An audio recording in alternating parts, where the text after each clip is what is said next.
This video is late because I had the flu. We all know what happens when you have the flu. I had to get healthy before I could sit in front of a camera and talk. All the best people are crazy. All the best people are... Happy New Year, crazies!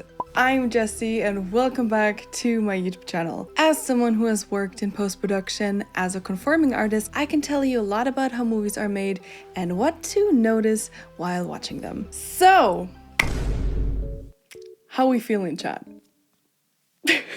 How are we feeling? Honestly, I started the script of this video before the last episode of Stranger Things Season 5 came out. And back then, this script looked a lot different. But then episode 8 came out and ooh boy, do we need to talk. Oh my god, this is so bad! Initially, I wanted my last video to have the title, Did Stranger Things Season 5 Do Stranger Things Justice? But I think for anyone who is a longtime fan of this show, sadly, the obvious answer to this question is no.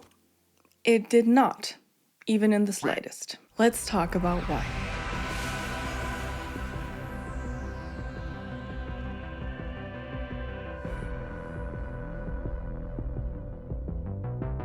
The main reason why the Stranger Things finale failed so hard is because of the countless plot holes in story, world building, and characters. We went into production without having a finished script for the finale. I have gathered up all the plot holes I could find. If I missed any, let me know in the comments. I will go over all of them with you. Let's dive in.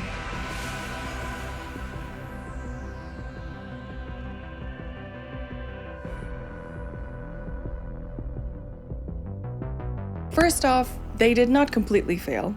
Here are the things they actually did well. They did include very subtle but also cool hints about the whole wormholes thing. They really sprinkled it in here and there, as I have mentioned in my previous videos, and this was very good foreshadowing. Also, the wormhole thing made sense in the world that they had built. And it was also the most interesting part of the story because we were finding it out bit by bit together with the others. This is the only reason why I enjoyed watching volume 2 is because we found out about the whole wormhole thing and Dustin really showed them all how incredibly intelligent he is. And also concerning the world building and the lore, this part felt like it was the only one that was actually thought through to the end. But now let's look at what did not work concerning the world building. The Abyss / Dimension X was never really explained.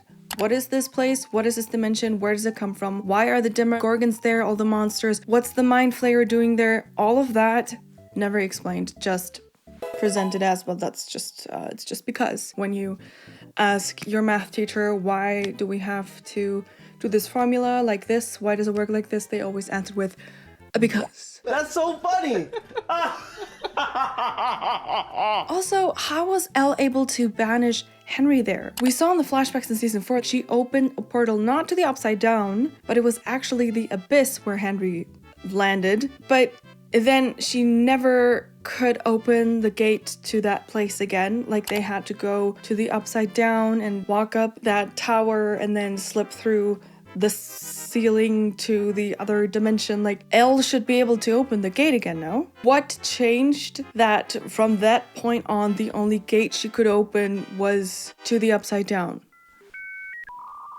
I don't understand. I don't understand. Speaking of traveling dimensions, how exactly did Henry travel through the Upside Down to the Dimension X / Abyss? Because as you can recall, Dimension X is like on the sky in the Upside Down. So does Henry have like a secret elevator or something? Like, how was he able to travel between the dimensions? Also, the Demogorgons took the kids into the Upside Down. We know that because Holly's boot was in the Upside Down, not in the Abyss. So they took them to the Upside Down, and then how did the Demogorgons get back to the Abyss? Like, did they hand them off to the Demo Bats who are able to fly, and then they flew through the ceiling into the other dimension? Like, there's so many physics questions I have in this fantasy show, but like, I don't understand. I don't understand. Also, in previous seasons, it was established that there is no water in the Upside Down. So,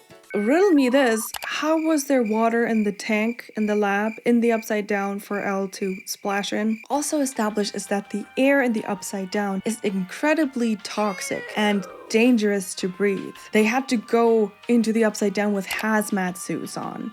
And even though they had hazmat suits on, Hop and Joyce still had to cough while venturing into the Upside Down to save Will, because the air still made them sick. But now everyone just willy-nilly with zero protection walks around the Upside Down with no reactions to the air, and they're completely fine. It's like just a Sunday stroll. Let's go to the Upside Down and breathe fine. And the last world building thing that didn't work is that the Mind Flayer suddenly being a physical entity, like a monster, instead of this shadow being that he was always portrayed as, also didn't make any sense. Well, it wasn't explained. Like, we can have our theories that he did the same thing he did with the Hawkins people in season 3, but instead of using humans, he used the Demogorgons. That's just a theory, though. It's not explained in the show.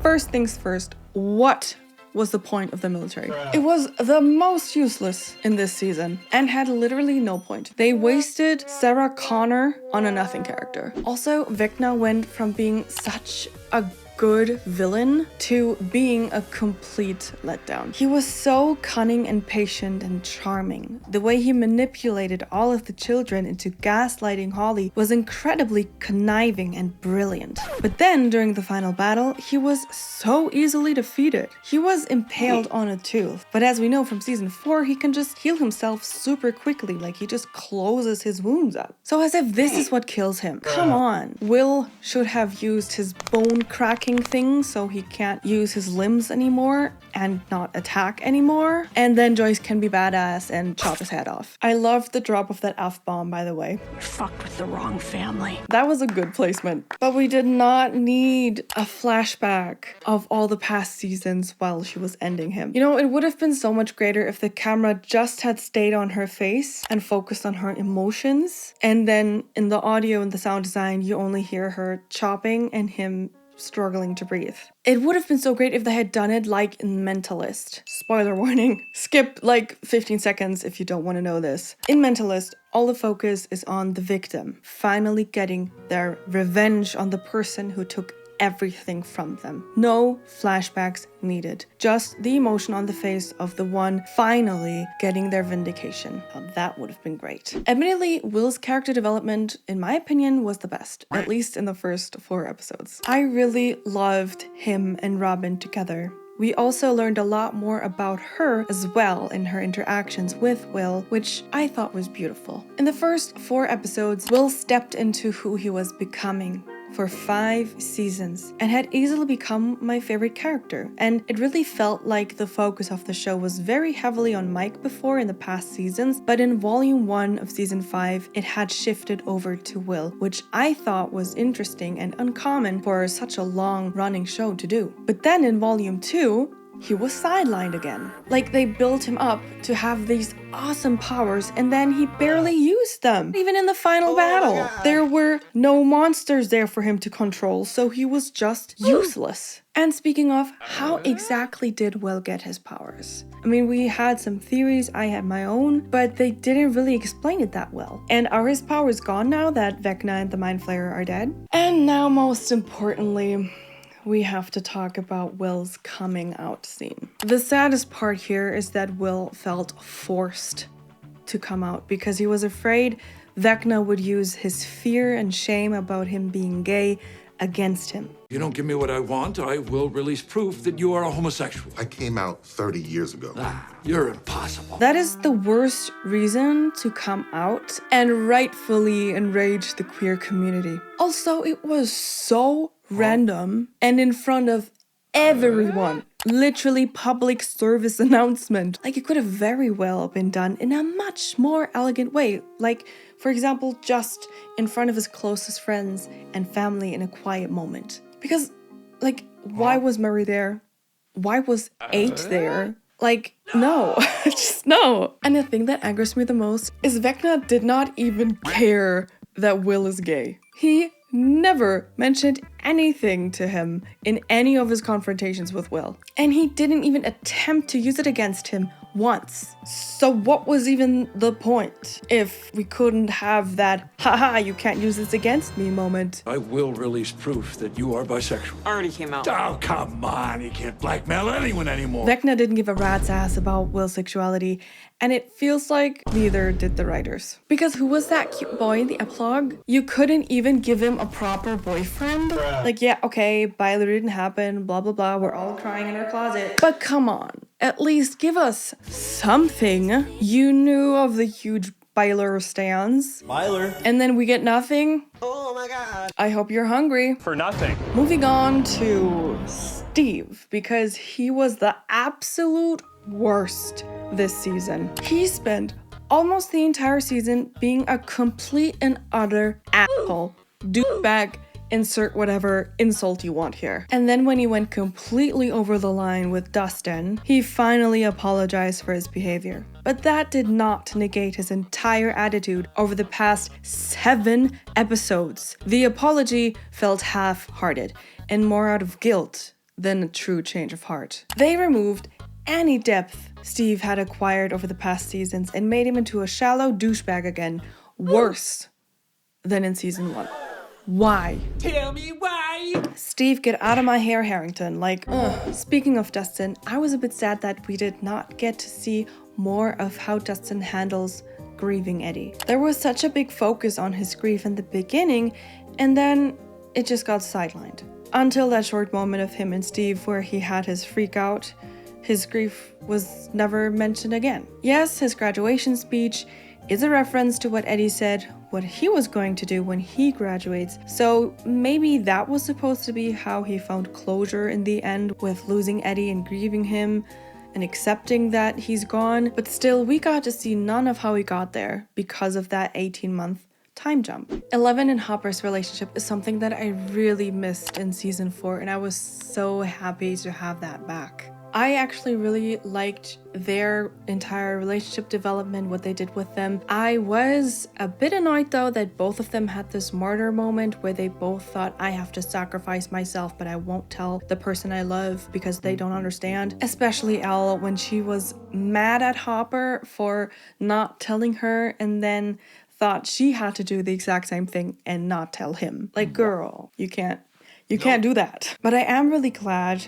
and that's why I really liked what they did with their relationship. I am glad that Hopper called her out on that, and through this they were able to have their final goodbye, even if that was also littered with 1,000 flashbacks, but at least it was written well. I am really disappointed though that we had the time jump at the end, because we didn't get to see how Hopper deals with this new grief, with the loss of Elle. We have seen him go through the loss of losing his daughter Sarah for 5 seasons. And now, when a person we know dies, we don't get to see it. I'm a bit sad about that. He only talks to Mike about it, and we see him being at peace with himself and happy with Joyce, but it would have been so nice to see how he got there instead of being told about. I did really appreciate Hopper's words to Mike though. That was very sound advice, and advice he has earned. Because we saw what it was like when he went down the road of despair and anguish, and it was not healthy or helpful for him. So him telling Mike to choose acceptance is so impactful here and believable, even though it must still be so hard for him to have lost Elle. Joyce did nothing this season except being a worried mom and killing Vecna, but otherwise her character was like not really important at all. I did appreciate her and Hopper's happy ending though. That was really sweet, and they finally got their date at Enzo's. It was sweet. It was sweet. But I mean, like, what do we mean finally? Like, we never saw her their first date at Enzo's, to be honest. That probably happened between season 4 and 5. We were snubbed. Coming to our main character, Elle. Her character arc was, drumroll please, completely disappointing. Because why was Elle seemingly weaker than in all of the seasons before, when we spent the entirety of season 4 watching her regain her powers? I would have thought in the last and final season she would go all out with her powers and have like extra powers on top. This is the finale, like she has to be Superwoman, you know? Still, the most epic use of her powers ever is when she flips the van in season 1. Nothing in this season even came close to that moment. I also feel like Elle was being sidelined so much this season. There was such a potential to bring the sister bonding storyline from season 2 back. And I was so excited at first to see that Kali made a return. But because Elle had barely any screen time, this storyline with her and Kali completely fell flat. The only thing Kali did was tell her about the experiments with all of the pregnant women and pressure her into sacrificing herself, which is also a complete letdown for Kali's character, to be honest. They really fumbled with that. But here is the most aggravating thing for me in Elle's character development. To have her grow from an abused and used child who deserves love and friendship to her finding and gaining all of that just to have her lose it in the end makes me so mad. The whole episode has to be building towards Eleven is gonna kill herself. It's like the messaging is saying, if you've been used and abused your entire life and have never experienced any type of freedom, the only freedom you have in the end is to choose to die. What the fuck, Duffers? What the hell? Speaking of relationships, Mike and Elle went from the cutest, most adorable kids in love to the most boring couple ever. Oh, I'm sorry. Is the world not ending and everyone is in peril? They had even less chemistry than in season 4, which I didn't even think was possible. Shut up. Which is why Byler fans were going strong, even though Mike is zero queer-coded, but even I suddenly became Byler stan, as you might have noticed. Byler! In my last video. Byler! But yeah, they had zero chemistry. Even in the end, when he knew she was gonna die, he couldn't even then tell her that he loved her. Whether he imagined that or not is irrelevant. He didn't tell her, which is why I don't buy him being as sad as he is, having lost her. And his I believe moment also didn't feel earned because of the lackluster way these two treated each other the entire last 2 seasons. Coming to a more positive character, I was really fascinated by Max's story. It is crazy to think how much she has suffered and gone through. Spending all that time as a prisoner in Vecna's mind must have been like torture. I was so relieved when she finally made it out. Ooh. And not just by herself, she helped Holly escape too, and in the end even managed to stop the worlds from colliding by guiding Elle and Callie through Henry's memories. She went back into her trauma to help save the world. Hello? She's a true hero. Now, I've seen people question why she was able to graduate with all the others when she spent 2 years in a coma, but we don't know because we were never shown or told what the school system was even like while they were in their quarantine in Hawkins, and we also don't know what happened in the time jump, so maybe she was tutored or whatever and then was able to graduate because she really spent all day studying whatever, catching up. Or she studied in the coma in Henry's mind. I mean, like she wasn't really dead. She wasn't gone, but she was like in someone's memories, and maybe she found textbooks and did her math homework there. We don't know, but I can let that slide. I don't think it's that nonsensical. There are more things to come. Just stay here.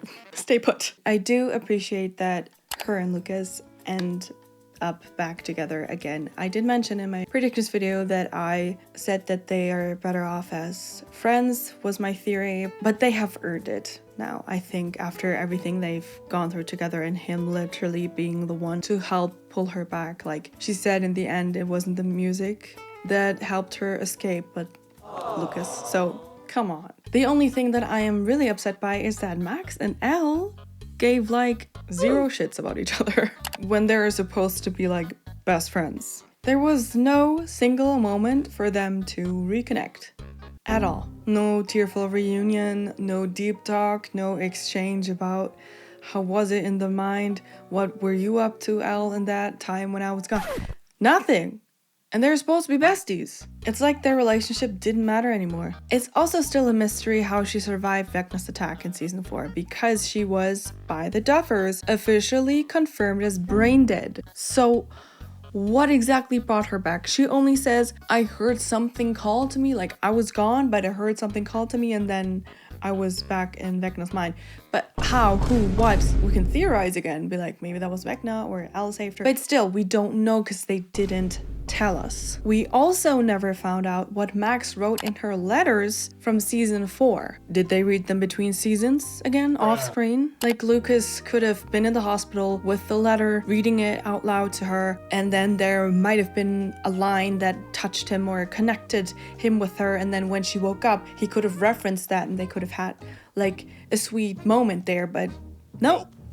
I guess we'll never know what she wrote. Coming to a character I was very positively surprised by, Holly Wheeler. What a courageous girl she is. Oh my god, she truly is a Wheeler. You have earned the Wheeler's badge of honor. I really loved that we got to know her in this season because she was a character that was always there but never explored. And we were able to see her courage and determination grow from episode to episode until she was able to save the world in the end. And she was able to bring the kids to safety. Holly the heroic, the essence of her character the entire season, really was a title truly befitting her. I love the foreshadowing from the first episode. And Nell is such an incredible actress. She has such a bright future ahead of her, and I'm really excited to see what she's gonna do next. Coming to Nancy and Jonathan. Apparently, I was not the only person who didn't get that in that melting room they were not getting engaged, but actually broke up. I did not understand. I was like, okay, but they threw the ring away. So did they break up? What happened there? Because they said they love each other, they thought they were gonna die, and they kissed, I think. So like, huh? But yeah, then I read online that the Duffers confirmed them breaking up, so I didn't get that. But I'm very glad though that they did break up because, like I also mentioned before, Jonathan deserves so much better. And as mentioned in my previous videos, Nancy just so annoyed me so much this season. I was like, yay, be single. They actually followed my advice. That's my advice to everyone. Break up, be single. The final scene of Nancy, Jonathan, Steve, and Robin on the rooftop felt so awkward and off and fake. We know from an interview with Maya Hawke, who plays Robin, that the last scene their characters had was also the actors' last scene to shoot. So literally the only reason why they're all so emotional and so sad is because it was the actor's last day on set. The 10-year journey was over. Because, sorry, you cannot convince me that Jonathan Byers missed Steve Harrington so much that he's bawling his eyes out. No. One final thing I want to mention that I really appreciate is that Mr. Clark was finally involved as an official member of the World Rescue Party. This man has saved the world countless times without even knowing. He deserved to know that his scientific knowledge was the reason countless people's lives are saved. You go, Mr. Clark. Go get him. Go save him.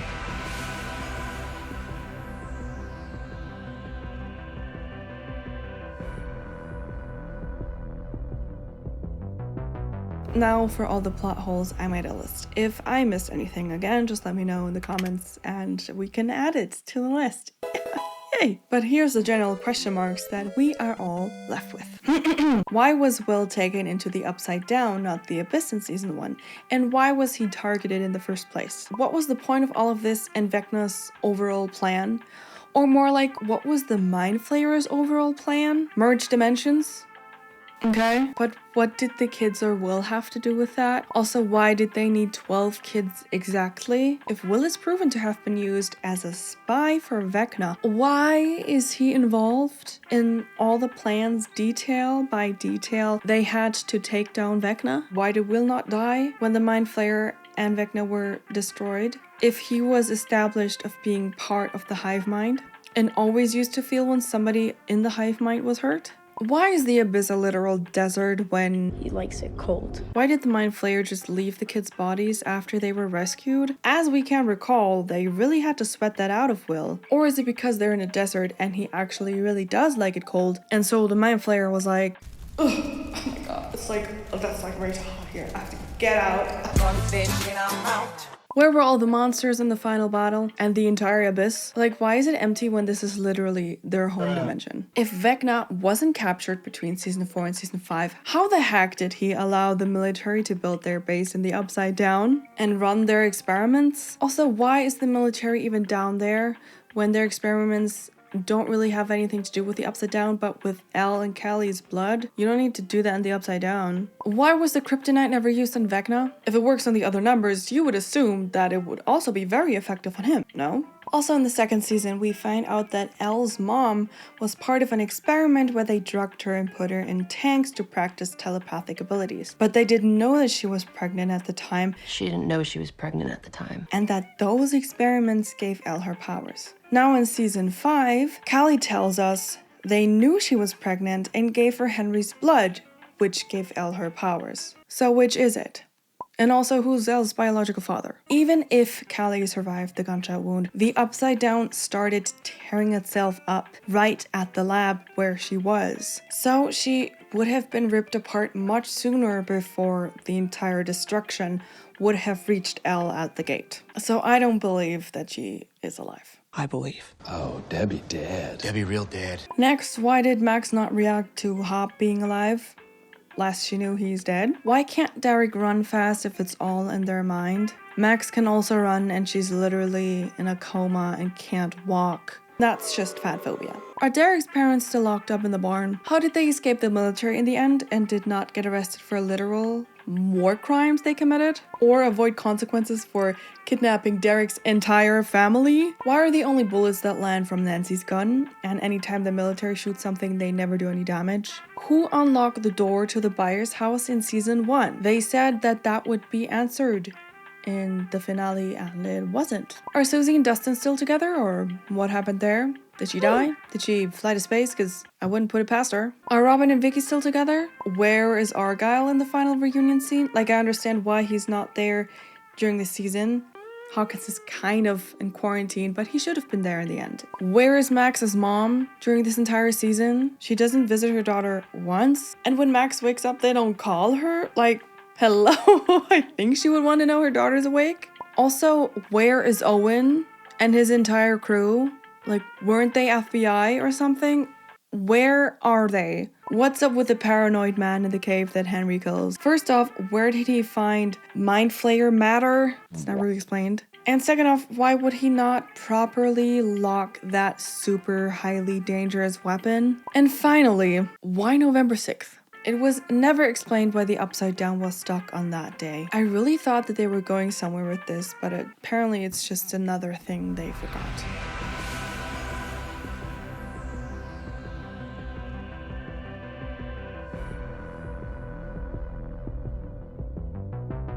The First Shadow is a play that is set in 1959 Hawkins and is about the origin story of Henry Creel. It was written by Stranger Things official staff writers and supposedly canon to the Stranger Things franchise. For a short summary, basically, Henry went to high school with Hopper, Joyce, and even Bob Newby. We find out when Henry was a child exploring some caves in Nevada, he somehow was transported to Dimension X, now called the Abyss in season 5, where his blood was altered and where the Mind Flayer took hold of him. This alteration is what gave him his powers, which ultimately led to him embracing the darkness and killing his family, which in turn brought him to Dr. Brenner, who started his experiments with him. While this is an interesting story and a lot more happens that I didn't mention, it kind of does not really make sense in the context of the show. First, if the plot of the play is canon, why is it not referenced properly at all in the show? In the play, you find out who the man in the cave is, and also Henry doesn't touch a stone. The Mind Flayer being part of some dark stone leaves more questions and makes less sense than Henry accidentally finding himself or being transported to a different dimension where then the Mind Flayer takes hold of him and he gets his powers. Then also, if Henry was at high school the same time Hopper, Joyce, and the others were there too, how did they not realize that they know the name Henry Creel? How do they not make that connection? And finally, how was Henry even able to be at high school the same time as Hopper and Joyce. Shouldn't he be younger than them? He was supposedly around 8 years old when the Mind Flayer took control of him, and around 12 when he killed his family. But a high school freshman is at least 14. So in order for him to be in high school, he would have to be at least 14 years old. But at that time, he was already with Dr. Brenner in the lab. So this timeline makes no sense. Nevertheless, it is bold to assume that your audience knows the ins and outs of this play when it is not possible to watch it anywhere online, but one has to physically go and see the play, which, spoiler alert, not all of your 1.2 billion viewers will be able to.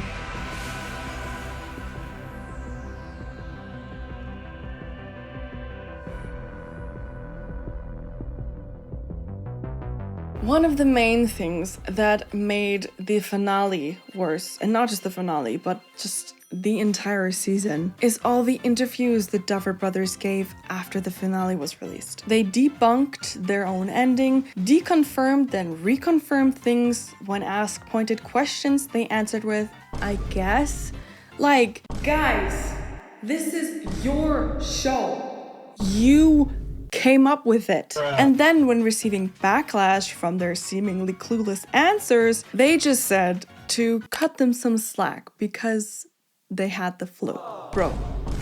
I had the flu too and still managed to come up with a well-researched script and analysis. And I had like 3 weeks to write it. You guys had a year at least to come up with answers for hard questions about your finale. This is just so ridiculous to me. To underline my point, let me show you excerpts of some of the worst answers they gave from an article on Forbes. On why there were no Demogorgons, Demodogs, or Demobats at all in the Abyss as the kids took on the Mind Flayer, they said, mainly it's just that Vecna was not expecting the sneak attack on his home turf. Never in a million years could he even imagine that. They're there somewhere. We obviously discussed having a demo battle on top of the Mind Flayer battle, but it felt more right to us that why does he need the demos when the Mind Flayer is this giant thing and can attack them? He doesn't need his little ant army to attack. He's going to take care of this himself. It's a giant, desolate planet. If you recall, you see Henry wandering the planet back in season 4, and at some point in his journey, he does see a demo far in the distance, but it's not like they're hanging out in little huts. There's not like a giant civilization of demos up there.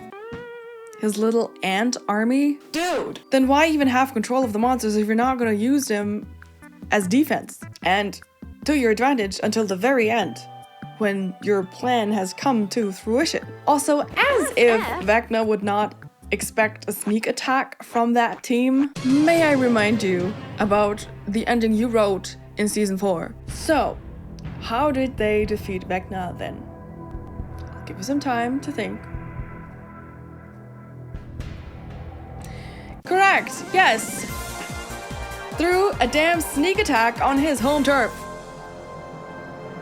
But he would never expect it in a million years. So, someone had amnesia somewhere. Nancy shot him with too many bullets, and he forgot that it was her. On whether Robin and Vicky stay together, they said, we want to leave it a little bit up to fans in terms of where these characters end up ultimately. Do Robin and Vicky stay together? Maybe, maybe not. By this point, they're leaving it up to the audience to decide. That is very lazy when you remember they have a $400 million budget to come up with proper endings. On whether Joyce and Hopper figured out that Henry was their high school classmate, they said, I'm sure that, yes, in the gap between seasons 4 and 5, that was discussed. I mean, we talked about putting it in this season, but not enough people will have seen the play. So it would have been extraordinarily confusing for people. It happened off screen, is what you're saying here. Okay. Maybe this interview also should have happened off screen. Just a thought. But they do acknowledge here that most of their audience has not seen the play. So, riddle me this, why is it still treated as canon then? Make it make sense, Jens. On what the military did after the events of the finale, when the team had killed a whole lot of soldiers, they said, in that 18-month gap, I suppose there's not much else to do. You can't explore this other dimension. There's no 11 to chase anymore because she's gone. So my guess is they just sort of slowly dismantled operations and left town.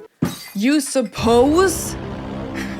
You guess? This is your show. Like, at this point, Stop talking! you're making it worse.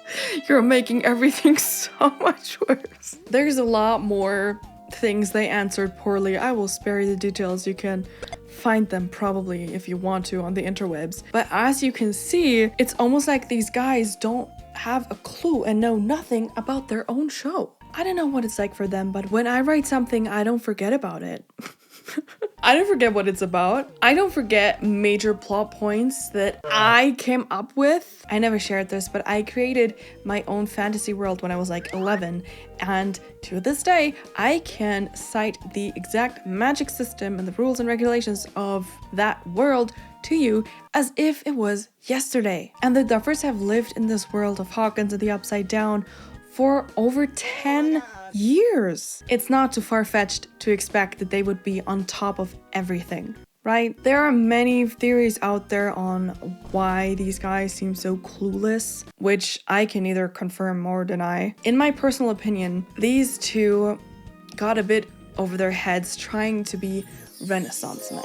A Renaissance man, if you don't know the term, is someone who can do everything. Act, direct, edit, color grade, you know, everything. Like, it's a one-man show. And I think they might have tried to aim for that, when in fact they should have just stuck to one or two things, because that is why filmmaking is an art that requires a team of people, not just one person. But they really know their stuff when it comes to cinematography and directing. That's their thing, what they do well, really well. So bad writing aside, those things are still flawless, even in the finale. Nevertheless, they got approved for 3 more series with Netflix, so yeah, I guess we'll see if those will be good or not.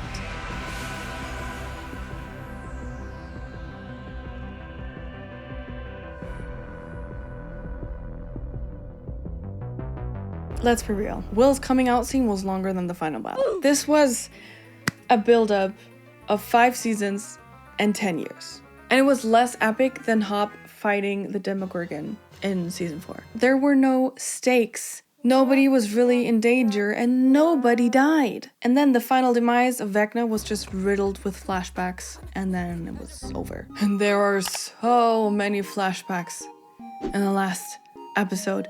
Like, why and what for? We've seen the show, we know. Was it just for nostalgia's sake or what? The ending just was too clean. They could not let any bit of conflict stand. And every little thing had to be resolved. That talk with Jonathan and Steve in the Abyss made me so mad. Especially when Jonathan says Steve was never the issue in his relationship with Nancy. Huh? Come again? Did we watch the same show? Are you gaslighting yourself for the sake of you walking into your possible deaths and it maybe being the end of the world?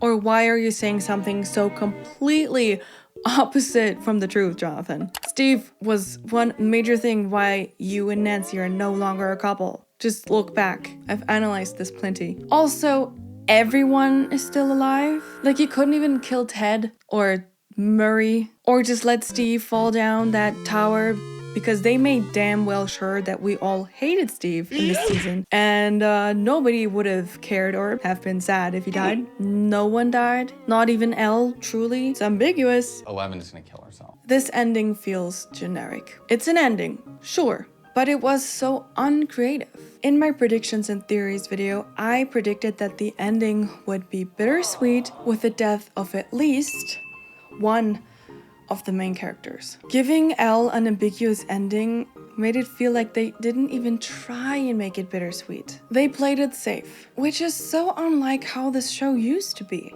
They never used to play it safe. It was exciting, gripping, and tragic, and had you on the edge of your seat. But this finale was nonsensical, unrewarding, and had you laying back, shrugging in your seat.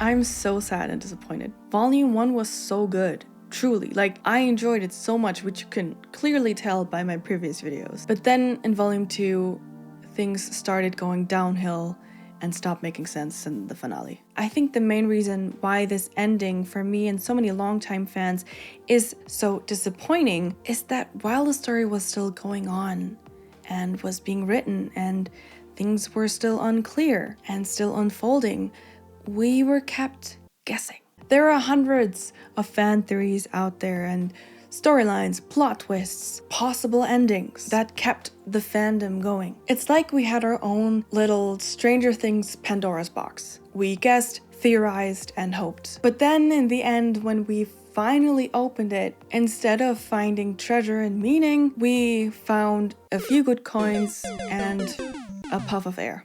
And maybe, just maybe, this Pandora's box would have been better if it had stayed closed and would have been cancelled after season 4. I know. Shocking. What did you say? I'm not at all a fan of Netflix's obsession with canceling shows, but in this case, I would have rather never known the true ending than what we received in the end. Thank you guys so much for watching. Let me know all of your thoughts and feelings on the Stranger Things finale in the comments down below. Did I get all the plot holes or did I miss any? I also wanted to add that if you liked the Stranger Things ending, I'm not here to tell you that you're wrong and you have to change your mind because you have to hate it. Everybody has to hate it. Nope. This is just my personal opinion and everybody is allowed to like or dislike this ending however they want. There is no wrong or right here, so let's not start a fight about whose opinion is correct. Don't forget to like, comment, and subscribe to this channel, but also to my second channel, Jessie Grace, where I make music. And also to my third channel, which is a podcast that I have with my sister. It's called The Way, the Truth, and the Lies. It's about spirituality and faith and how we both broke out of a very toxic belief system. If that's for you and you're interested in that, links to Spotify, Apple Podcasts, etc. are linked down below. Stay crazy, see you next time, where we will dive into the new season of Bridgerton together.